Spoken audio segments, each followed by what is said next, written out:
Welcome to the Menacing Podcast. It's another week here, ladies and gentlemen, and all those in between. So get ready for some humorous, menacing time. Although less menacing, I guess, because Brent's not here. So there's nobody to rant about anything. So it's just me and, of course, the great silent one, John. Hello, John. Oh, you know what's going to happen here is I'm not going to be silent at all. You're going to talk the whole time. I'm going to talk the whole time. This is, for a lack of a better title, the Russ Jon Show reunited. The return. And the Empire Strikes good. Again. The Empire Strikes Again? Oh, sorry. Wait, are we the Empire? We are the Empire. Oh, okay. That's true. We were just misunderstood. Misunderstood. That's right. Empire. Yeah, we have some good ideas. We're trying to bring order to the galaxy. It's always just these people, or if only Democrats people trying to stop us. If only people would comply. That's where it is. Exactly. So on that line, John, you have a topic. Which I teased it. I teased some topics on Facebook. You can let's get that out of the way too. If you want to visit our Facebook page, just go on Facebook, search for the Menacing Podcast. We are posting a bit more. We're trying to up our presence and get stuff out to you fine folks. And we also hope to post some of the content that we talk about, a kind of a show note sort of thing. You can go back and you can read the articles or investigate something yourself to menace the world with. You can find us on X, formerly known as Twitter.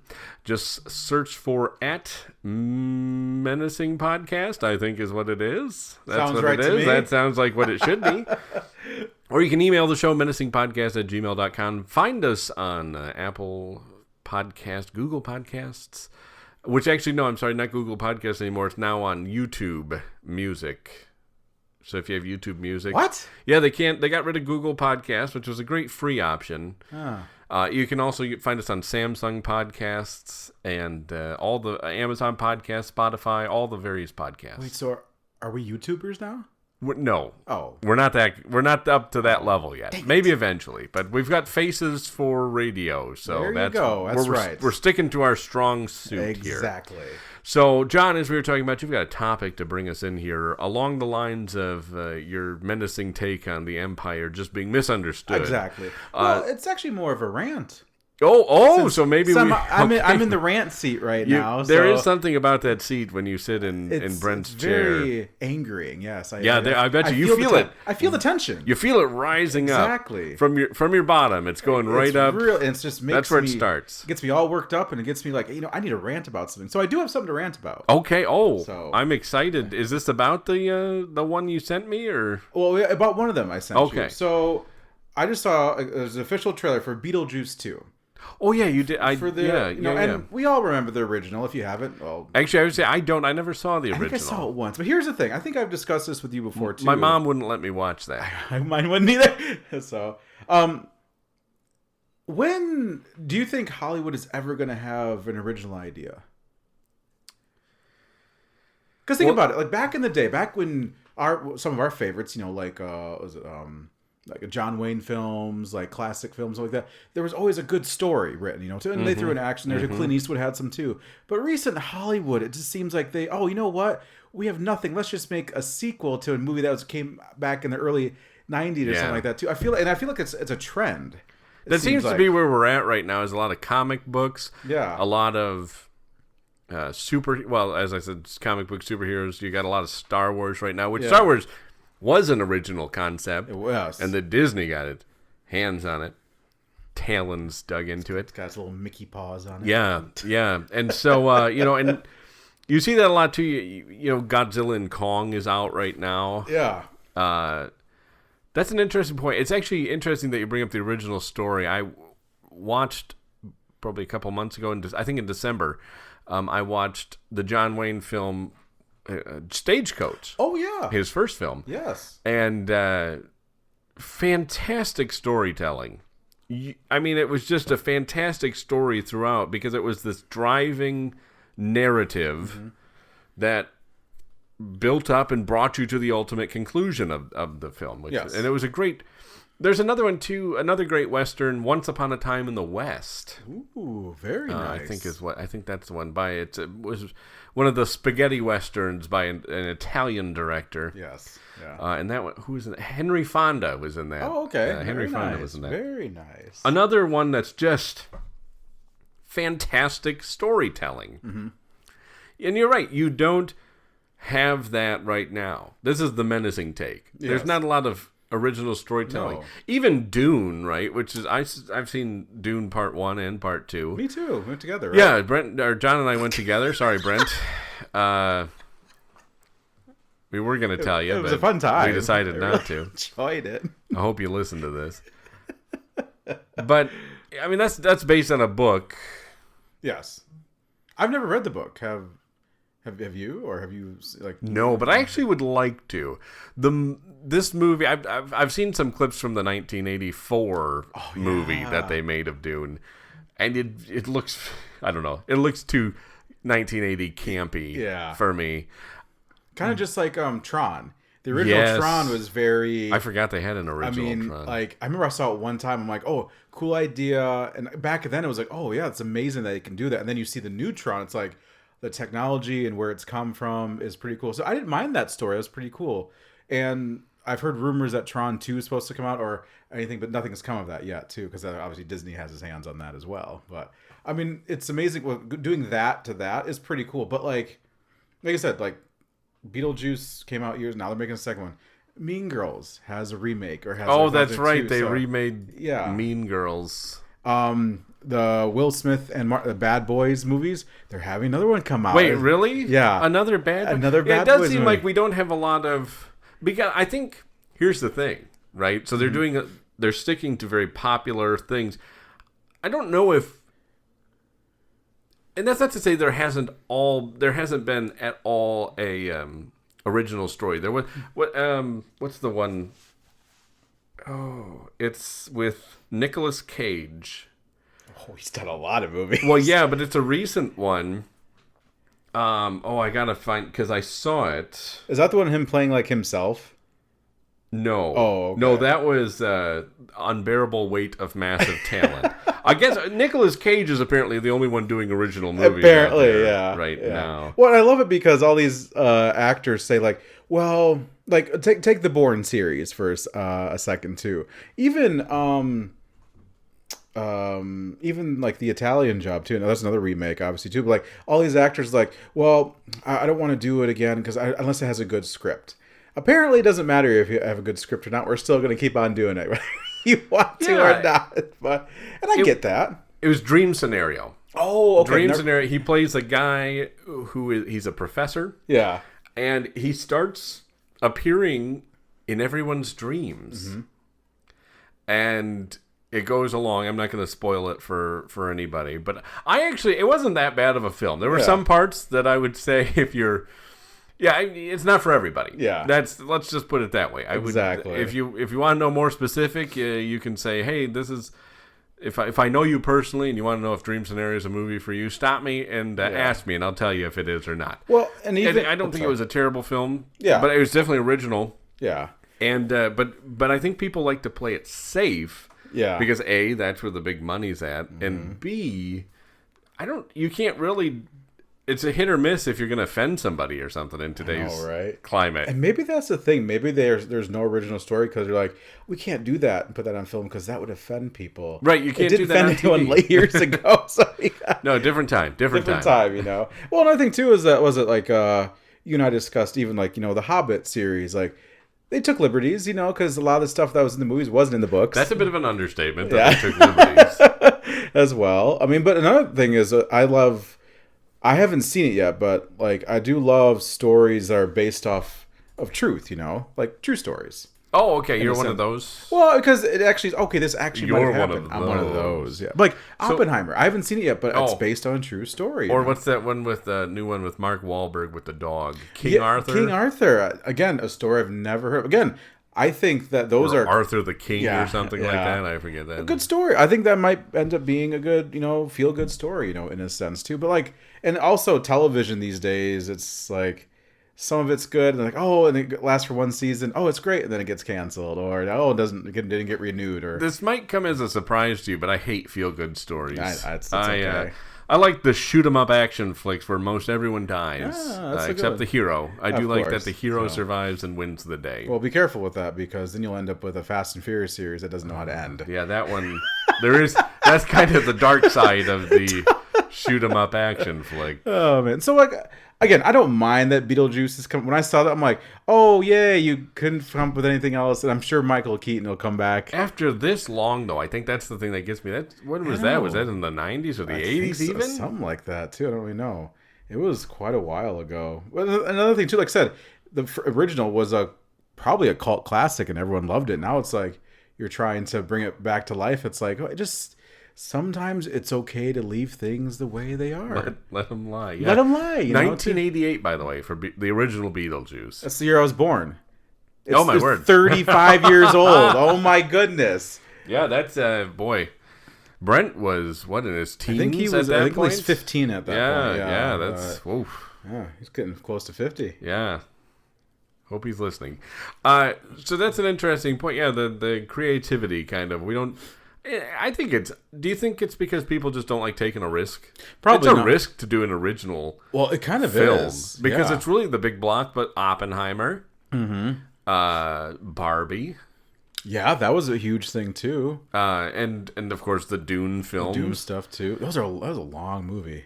Yeah, but I actually think it's one of those movies that I don't feel like it's 3 hours long. No, not, because they did a very nice job with it. My wife and I watched I saw the first one in IMAX. Oh, nice. Which is a great way to see it. I would recommend it. And then I watched it with my wife on our mini IMAX, my big screen TV. And then I saw Dune 2 in IMAX as well. Again, if you're going to see the big blockbuster like that, you got to watch it in IMAX. Exactly. I did not see it in IMAX, so probably not as cool. But I wasn't too confused because I remember the first one, but I was just like, man, this is quite extensive, and I kind of forget, like, oh yeah, like this is happening and that's happening, and it's just very interesting. They have a lot of good actors in it too, as well. Christopher Walken as the Emperor. That was pretty cool. I mean, I don't know how much better you get than that. I know, right? But I actually think Timothée Chalamet does a very nice job. Yeah, he's kind of an up and coming type actor as well. He did the Wonka movie, I liked Wonka. That was a feel good. I guess I do like some feel good. But again, a remake of a remake of a remake as well. Yeah, it wasn't original, but it also wasn't a remake so much because it was a kind of a prequel to the Gene Wilder and to the Charlie and the Chocolate Factory. Okay. Well, you know what they're remaking with Kevin Hart? You're gonna love this. Trains, Planes, and Automobiles. What? Yeah. What? Yeah.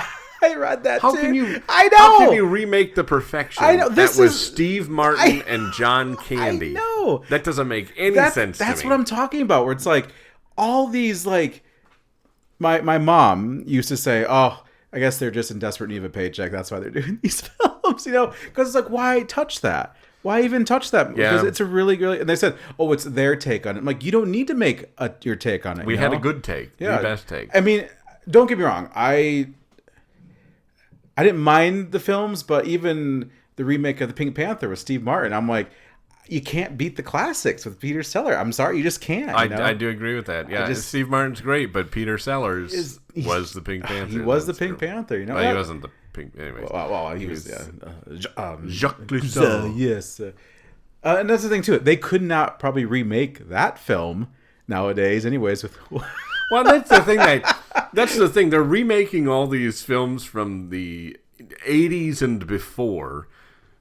And they're not even willing to do the jokes that they did in those movies because they're not willing to take the chances. I think it would be bold for somebody to come out and I mean, you think about jokes they make in TV shows from just the 2010s. The Office is a good... The Office. My wife and I have watched through some of that. I'm like, they can't make that joke today. Yeah. Because somebody's going to be offended by it. You can't... You can't even make the classic joke that was in. I mean, growing up, it was always that's gay. Yeah, I know. You can't say that. You can't say that because that has negative connotations. Yeah. But it was like that. Nobody cared about that. That was just a phrase for crying out loud. Well, and they're rebooting The Office. They're gonna see exactly. But they're not going to be able to do it. You can't do the humor that The Office had in today's world because people are sensitive. Well, that's another thing too. It's like, how do you reboot The Office? And how are you going to do that? Because you can't do what they did. Even Steve Carell, who played Michael in The Office, said, you can't do the show today because we couldn't make the jokes we do back then again now. Yeah, you just can't. No, and I think Mel Brooks, too, said he can't he couldn't make Blazing Saddles today. And it's interesting. I remember some filmmakers that I knew. I'm a very connected person, of course. He had posted something on social media about basically criticizing Mel Brooks for saying that, for not being creative enough. And I'm like, I don't think it's Mel Brooks' fault. Mel Brooks has proven he's quite creative. Yeah. What's the problem is people. People need to lighten up and have a sense of humor. Well, and that's the thing, too. Many people are sensitive to everything now. It's like, you know what? You can't say that. That offends me. Not everybody's people. Yeah, exactly. Where it's like you just... maybe that's why that Hollywood, like I said, doesn't have an original idea because, like I said, they're too afraid to put it out there. They're too scared to probably have so much backlash because, those petitions, man, once it goes up, oh my goodness. Yep. You go to the whitehouse.gov petition site and you petition the president. I want you to ban this because it offended me. All right. Oh my goodness. All right, John, what else you got for us? Well, today? actually, thing, or? Pretty cool. As a little bit of our, take on the Empire's return. Oh, the Star Wars took over the Empire State Building. Yes, which was pretty cool from what I saw. It was quite the light show, and I think they actually did have some obviously characters that were there as well. I would hope so. That was pretty cool. And that's the thing. I like that stuff. It's pretty fun to see stuff like that, and also too. The Empire's real. It's going to take over. Okay. I didn't realize that. Just like our AI conversation we had, that's going to take over. The Empire's going to take over. The Empire's alive and well. Alive and well. Yeah, that's pretty cool. They do that stuff though too. I thought that was pretty clever. Didn't they project something on the building? Yes, Darth Vader walking. Yes. And you're in trouble when Darth Vader starts talking. Maybe that's what New York needs. It needs a lot. Clean up the streets of New York. Send in Vader. Sure, innocent people are going to die. Understandable. Sometimes you got to break some eggs. That's true. Sometimes you do have to break some eggs. Oh, that's very cool. So we'll post an article about this. I have an article about this to post on Facebook, and I'll post it to Twitter. X. But it's really cool. They got it projected up the side of the building, and then the very top part of the building is lit up in red. Nothing spells the current fate of our civilization like that. I think that's actually very fitting for where we're at as a culture. Especially for New York. Yeah. I feel like, okay. Yeah, sure. Maybe. Well, what else was cool is that Hayden Christensen, who plays, young Anakin and everything like that too, he actually got to hit the light switch, or he had to pull the lever and start that thing. Cool. So that was pretty cool. Good too. for him. Yeah, I like right? Hayden Christensen. I kind of enjoyed his comeback in the Obi-Wan series. I thought that was pretty cool. And its continuation into the Ahsoka series. Yes, I thought that was pretty cool as well. For those who like that stuff. After Star Wars, he got a lot of flack, which I think was not fair. Yes. Star Wars fans can be real jerks often. Hardcore fans. Yes. Hardcore fans. But I'm glad to see he took up farming for a while in Canada. I heard that's pretty easy, though. Yeah, you just dig a hole. I didn't know they had farming in Canada. I didn't. Did they even know what that is up there? I think maybe he was trying to introduce it to Canada. Huh. They didn't know. They're like, we need food, and we don't know where it comes from, eh? They know how to farm honey. I know that. Do they? I think so. They got some pretty good Canadian honey. I don't dabble in Canadian honey. I buy good old American honey. That's right. I don't know. They probably just It was probably a sticky situation. Do you?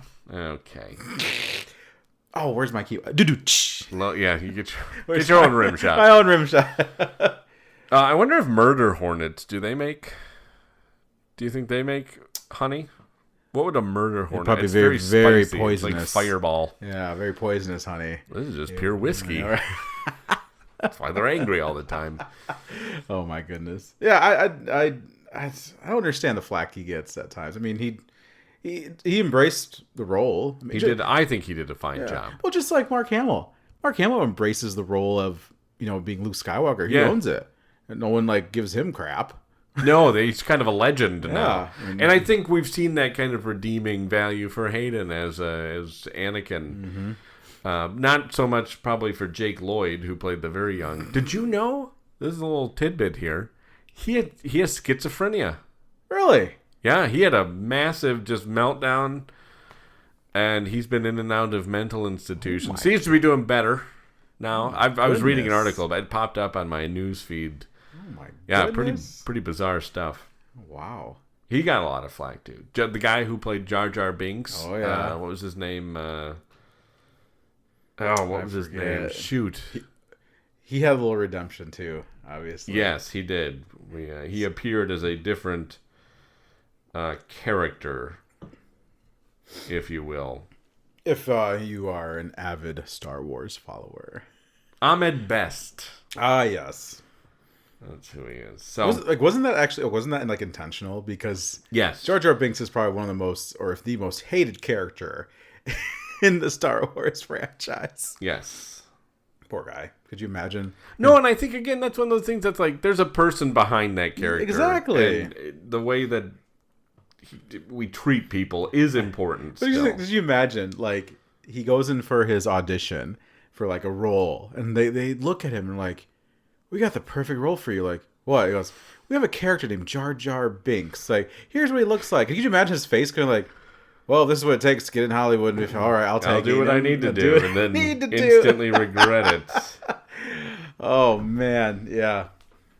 Could you imagine, though, he got to act with, Qui-Gon Jinn or Liam Neeson? Oh, yeah, who also said he would never reprise Yes, I saw that. Qui-Gon. He's too old for it. I believe that man could just be awesome at any role he plays. So he's pretty awesome. He is pretty good. I will, he's pretty that's good, again, and that's another actor who actually does some shoot 'em up action flicks that are original stories, which are pretty cool, too.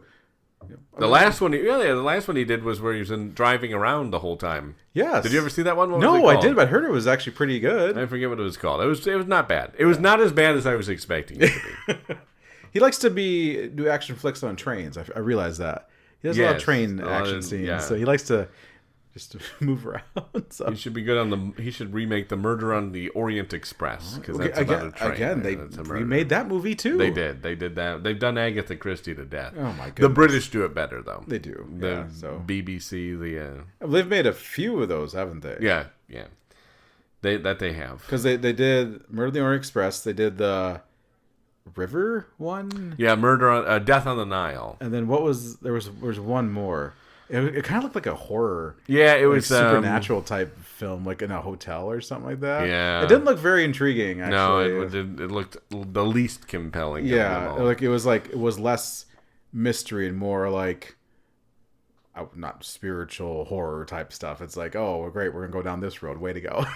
The Death on the Nile with Angela Lansbury, I think it was 70s, in the 70s. Yeah. That's the best one. Yeah. I like that one the best. Yeah. Well, like I said, there are some movies they just shouldn't touch. Yes. And if any one of them try to remake a John Wayne film, I'm very good at it. They already did that. Not Cowboys. True Grit. True Grit. Yeah.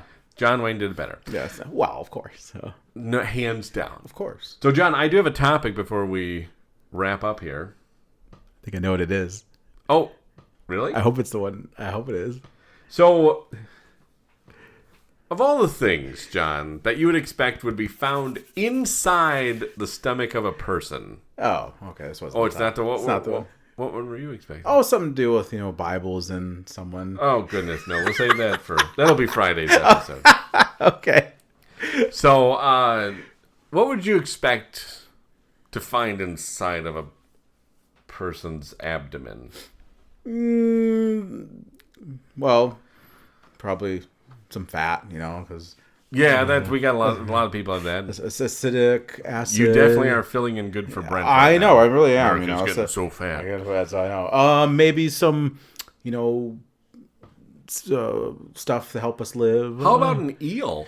Oh, a live eel. Oh boy, oh boy. So, oh boy. A Vietnamese man had a live eel surgically removed from his abdomen, and doctors believe it slid up his okay. his rear end. No way. So the stomach-turning discovery, this is from the New York Post, oh my goodness, was made when an unidentified man, 34, went to Hai Ha District Medical Center, I'm not sure what's so funny, in Quang Ninh province with severe abdominal pain on Wednesday, according to a local report. Doctors believe the sea creature, that's where they usually are found, in the water, the ocean, seas, lakes, entered through the man's body through his rear escape hatch and slid through his colon. Oh, my word. So, oh, my goodness. I'm not... no worry. I don't know. Hold on. Yeah. Hold on. What's up? So, first question. How big was the eel? 12 inches. Okay. Foot-long eel. Okay, second question. Yep. Did the man, I mean, I probably won't say this. I don't know if it did or not, or it does or not, but like, for example, if a 12-inch eel, let's say, went up my rectum, I'm pretty sure I would feel it, especially since he has to, I mean, let's just be real here, our rectums aren't very big. You really gotta, and eels are not small creatures. No, 12-inch eel. 12-inch, and also not, they're pretty wide. Yeah, they're wide. To not maybe feel this 12-inch eel squirming its way up his rectum is fascinating. You've said rectum an uncomfortable amount of times. It's just... You physically made me uncomfortable. But carry on. That's good. That's the menacing part of the podcast. I feel like there's just no way any human being, unless he was drunk. Right, because at some point, you have to be like, oh, exactly. That's not right. That's not right. And also, too, what if someone was with him or saw it's like, sir, there is something sliding up your...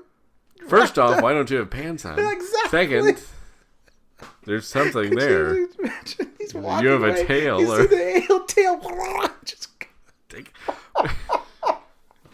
Sometimes when you take a swim, you just don't know. I've heard of skinny dipping. I've heard of if you. I know there's some cases if you pee in a river. The thing will swim up your pee. And that's like it's like a little. It's terrible. Yeah. That thing is like small, very small, very small. So that's why, and you don't feel it until it makes it lodges in there. But a 12-inch eel in your that one doesn't seem so easy to miss, right? Like, did he go to the doctors and did he I don't know what's wrong with me? There's something wriggling around in there. I got butterflies in my tummy. No, sir, you have an eel. Could you imagine the doctor's response? Because he's like, I've dealt with drunk people before, flashlights or anything, bottle or anything else. Because men are stupid. Could have been anything else. He does actually goes, sir, that's an animal. And it was alive. It's alive. It was a live eel.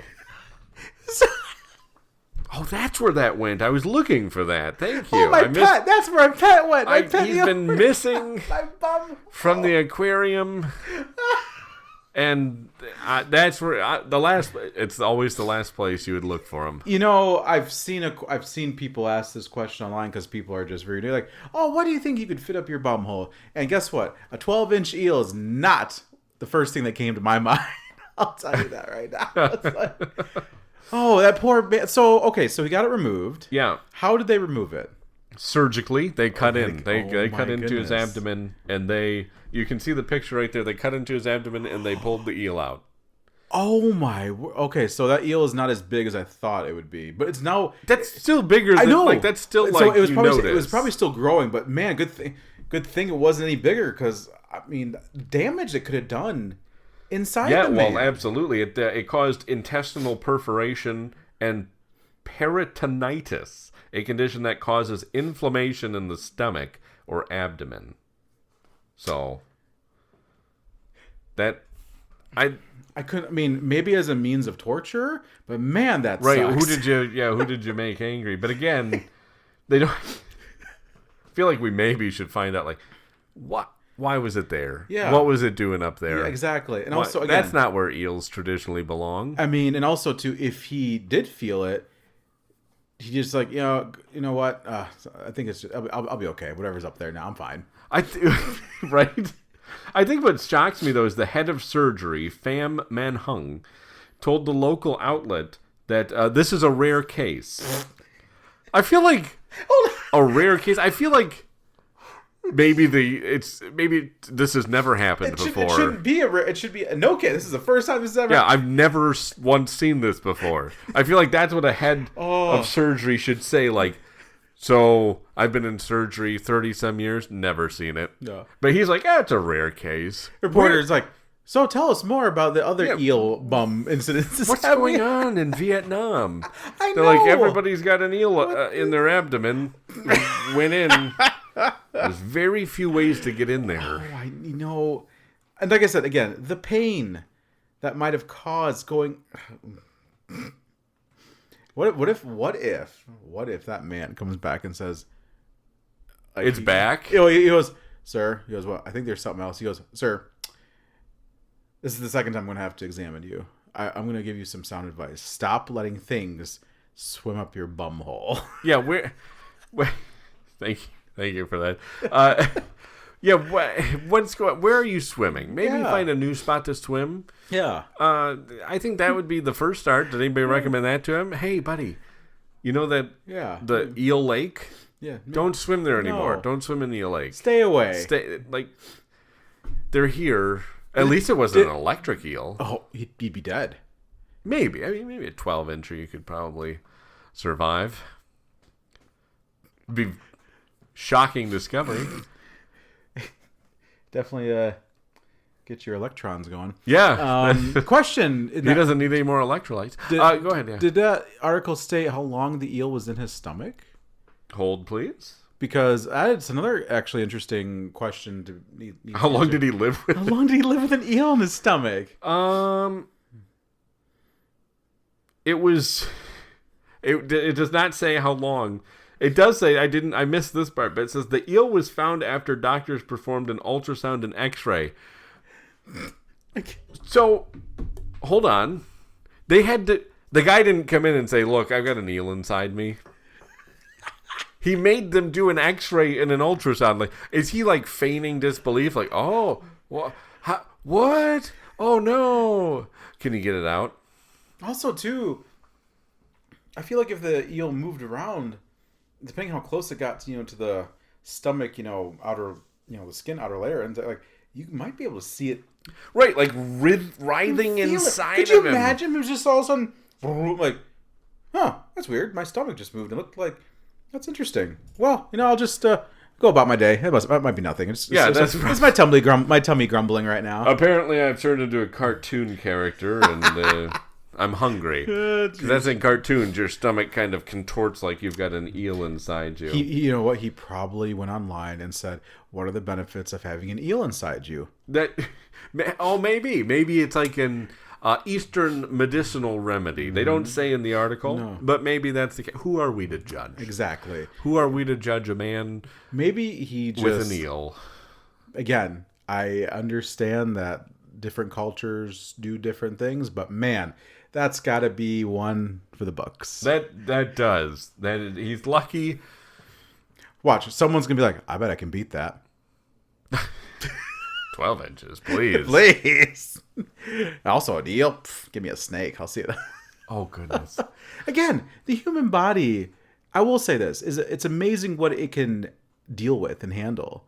for being so fragile, for human beings, it's amazing what we can handle as a human body. But yeah, Not that we should test the limits, but again, 12-inch eel. Traditionally, putting another live creature inside of you through non-traditional means is not the best way to treat your body. No, it's definitely not. Also, too, I guess if it's in our stomach, it might show like, man, our acidic stomach doesn't do a good job of killing anything. No, the eel was probably thriving in that. He's like, oh, it's wonderful, it's comfortable. I'm not leaving. Not leaving. You have to get surgery to get me out of free here. meals too. Yeah, right. oh yeah, look at this. Oh man. No word what they did with the eel after the surgery. If they released alive. it back in, if they put it back in whence it came. Again, original story. Eel goes back. Guys, you're not gonna believe what I just went through. I had the craziest trip. Maybe it was like an exchange program. One of his parasites went to live with the eel's family, and the eel went to live with him. So I don't know. I don't know what they do over there. Well, I'll just say swim in the waters cautiously, and maybe keep your clothes on. And also maybe if you feel something swim up your leg, best to check it out. Start questioning things. Yeah.